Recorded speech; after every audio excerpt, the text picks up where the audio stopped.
Саламатсыздар урматтуу Чалкан медиа каналынын көрөрмандары, өлкөбүздө алынган акыркы сааттагы жаңылыктар менен кайрадан тааныштырабыз. Трагедия жасаштын кереги жок. Садыр Жапаров жаңы тик учактарды ижарага берүү тууралуу. Президент Садыр Жапаров бийликтин Airbus 145 жаңы тик учагын байларга же туристтерге ижарага берүү чечиминен трагедия жасаштын кереги жоктугун билдирди. Бул тууралуу Кабар агенттиги жазып чыкты. Бул билдирүүсүн президент октябрь айында тойго барыш үчүн бир күнгө тик учакты ижарага алып кеткен экс-депутат Азамат Арапбаевди талкуулоонун шартында жасады. 2017-жылы Тазабек басылмасы экс-депутат Азамат Арапбаев Жогорку Кеңештин 6-чакырылышынын эң бай депутаттарынын бири болгонун жазган. 2010-жылы ал 33.922 миң сом киреше тапкан. Ал эми 2020-жылы экс-депутаттын жеке кирешеси декларацияга ылайык 54.405 миң сомду түзгөн. Өткөндө бир ишкер өзгөчө кырдаал министрлигинин тик учагын ижарага алып чаткалга барып келсе, ар ким той топурга учсун деп алдык беле бул тик учакты деп сындап чыккандар болду. Бул жерде тик учакты ижарага алып төлөгөн акчалар мамлекетке түшүп жатканын түшүнүшүбүз зарыл. Башка жеке компаниялардан жалдап, каражат жеке жактарга түшкөнчө мамлекеттин казынасына түшкөнү жакшы эмеспи? Андыктан биз мамлекеттин тик учагын мамлекет эле колдонуп, башка учурда жөн эле токтоп тура бериши керек деген ой жүгүртүүдөн кечишибиз керек деп билдирди президент Садыр Жапаров. Таежеси донор болчу Азиз Мурадиллаев Туркиядан башка өлкөгө учмай болду. Кыргыз Республикасынын эмгек сиңирген артисти Азиз Мурадиллаевке таежеси донор болот. Бул тууралуу коомдук ишмер Асөл Молдокматова социалдык тармактагы баракчасы аркылуу билдирген. Маалыматта белгиленгендей, учурда актердун таежеси керектүү анализдерди тапшырууда, боор алмаштырылгандан кийин ал организмге жалгашып кетүүсүнө чоң маани берилүүдө. Эмнеге ал ушул кезге чейин чет өлкөгө кете элек, эмне үчүн башка адамдар донор боло алышпайт, ушул жана башка суроолор көп болуп жаткандыгына байланыштуу сиздерге маалымат берүүнү туура көрдүм. Боорду алмаштыруу операциясы бул унаанын тетигин алмаштыруучу эмес. Мындан баары дыккат текшерилиши керек. Азиздин үй бүлөсү башында катуу чочулап, донор керек деп кайрылган. Жакын адамыңдын абалы өтө оор болуп жатса, кол куушуруп отура албайсың да. Кийин чет өлкөдөн бейтапка туугандыгы жок адамдар донор боло албастыгын билишти. Чет мамлекеттердин мыйзамы боюнча бейтапка апасы, атасы, баласы, кызы же туугандар гана донор боло алышат. Азиздин апасы 65 жаштан ашкан, донор болуу анын ден соолугуна кооптуу деген Молдокматова. Ошондой эле ал Мурадиллаевке операцияны Туркияда жасатуу пландалганын, бирок ага таежеси донор болуп жаткандыктан экөөнүн туугандыгын текшерген комиссиядан өтүүсү зарыл болгонун белгилеген. Бул комиссия аларды 30-декабрда гана текшерүүгө алары белгилүү болгон. УКМКнын Талас райондук бөлүмүнүн имараты ачылды. УКМКнын Талас облусу боюнча башкармалыгынын Талас райондук бөлүмүнүн жаңы имараты ачылды. Жаңы имараттын ачылышына атайын кызматтын башчысы Камчыбек Ташиев, чек ара кызматтын жетекчиси Уларбек Шаршеев жана башкалар катышкан. Имарат кызматкерлердин иштөө шарттары үчүн талапка жооп берген жана керектүү заманбап жабдуулар менен толук камсыздалган. Ташиев кызматкерлерди куттуктап, Кыргызстандын бардык облус райондору боюнча УКМК кызматкерлерине шарттар түзүлүп жатканын, кызматтык милдеттерди так аткаруу зарылдыгын эскерткен. Ассаламу алейкум, Москвадагы мекендештер. Амансыздарбы? Тугандар, өзүңүздөр көрүп тургандай биз сиздерге сонун оюн баштадык. Бизде 3 Матиз тугандар. 3 Матизден тышкары 4 iPhone телефон, 3 iPhone 13, бул iPhone 11-ты.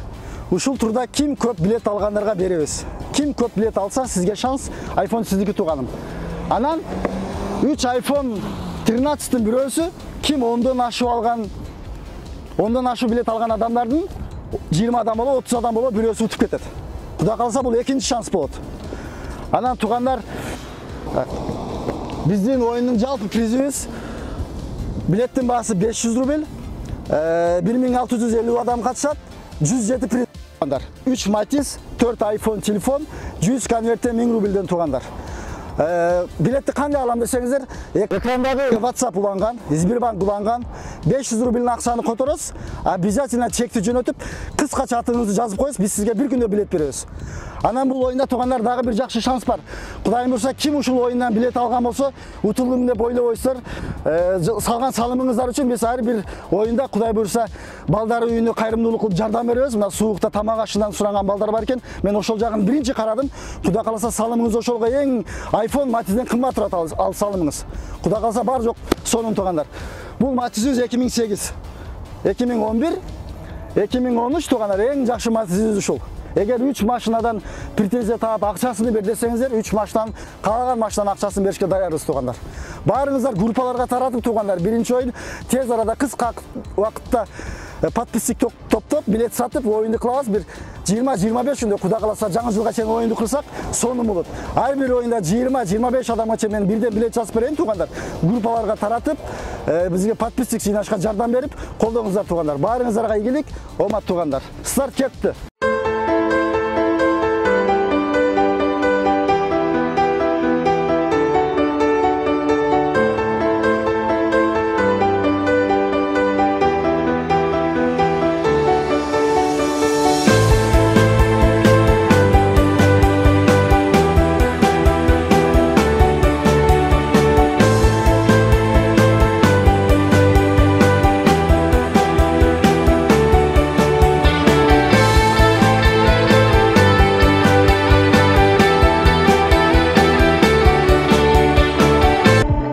Сөөгү сандыктан табылды, өлүмүнө шектелген кармалды. Ош облусунда жарандык никедеги аялын өлтүрүүгө шектелип 49 жаштагы жаран кармалды. Бул тууралуу облустук милициядан билдиришти.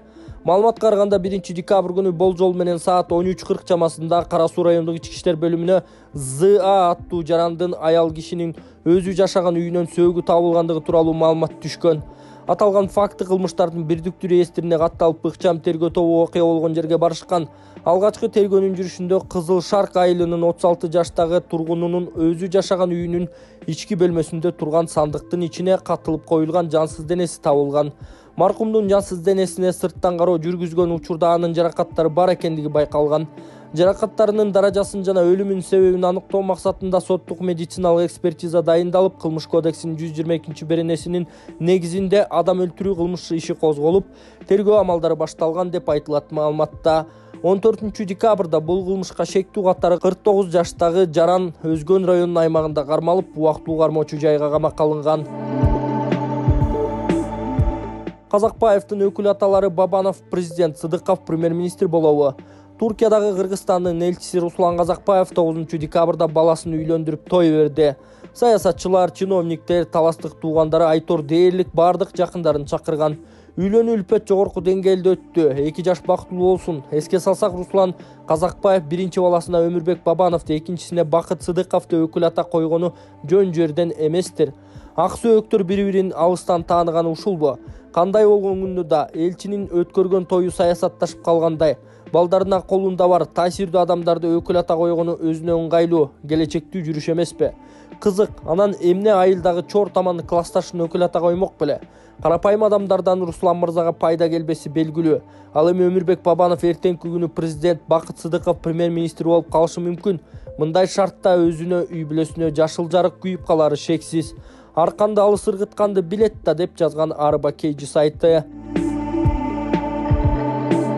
Кыргызстанда 509 мектеп жана 168 балабакча карантинге алынды. Кыргызстанда 509 мектеп жана 168 балабакча карантинге алынды. Бул тууралуу Билим берүү жана Илим министринин орун басары Токтобүбү Ашымбаева Жогорку кеңештин 15-декабрдагы жыйынында билдирди. Анын ичинде Бишкекте 40, Ошто 10, Чүй облусунда бардык мектептер жана 49 балабакча карантинге жабылды. Бул мектептер окутууну онлайнга өткөрдү.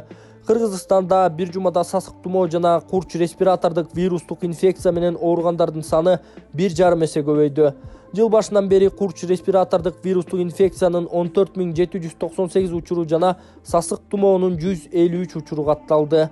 Оорунун күчөшүнөн улам ооруканаларда жалпы 10.033 орундук даярдалган.